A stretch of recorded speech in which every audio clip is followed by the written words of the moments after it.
প্রিয় সাংবাদিক ভাইয়েরা, আসসালামু আলাইকুম।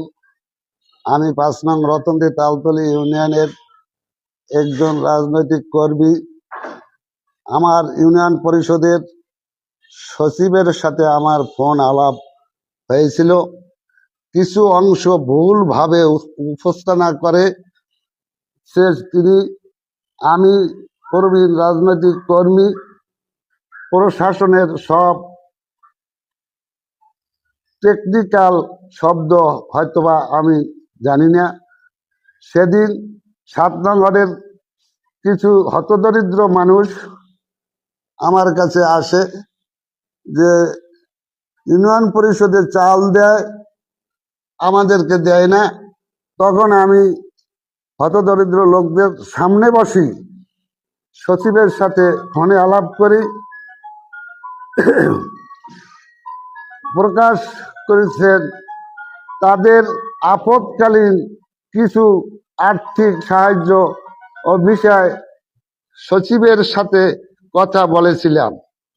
ইউনিয়ন পরিষদের নিজ কোনো তহবিল থেকে তাদের সাহায্য করা যায় কিনা বা লোকাল সম্পর্কে সুযোগ সুবিধা আছে কিনা সেটাও আলোচনা বিষয় ছিল। আমি ডিউ বা পার্সেন্টেজ বলতে কোনো ব্যক্তিগত সুবিধা বা ঘুষ বুঝাইনি।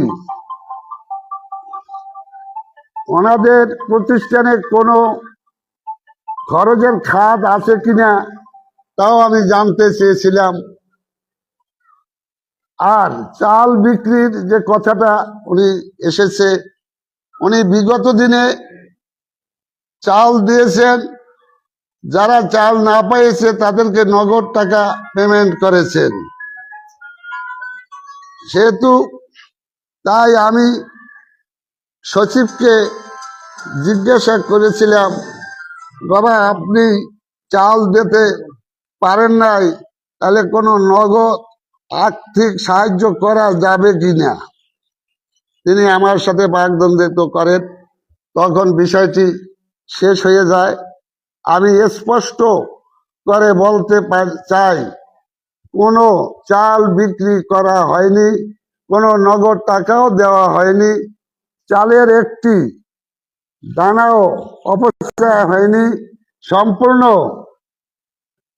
মাস্টার রোলে এবং চালের গুদামে প্রমাণাদি আছে।